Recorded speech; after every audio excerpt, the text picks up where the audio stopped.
আসল ঘরের নাম কি? এই জন্যই তো আমার নবী বলে আমি মেরাজে গেছি, সব চাইতে কঠিন আযাব দেখলাম কবরের আযাব।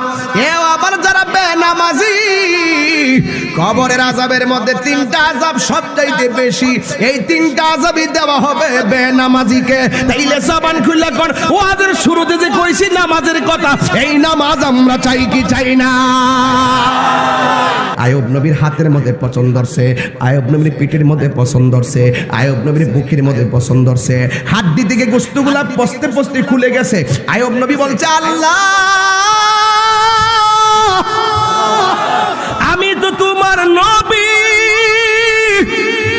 তুমি আমার যতই পচাও গোশতগুলো হাড্ডি থেকে আলাদা কইরা ফেলাম, অসুবিধা নাই, কিন্তু আমার জিহ্বার মধ্যে পচন দিও না, কারণ জিহ্বাটারে বালা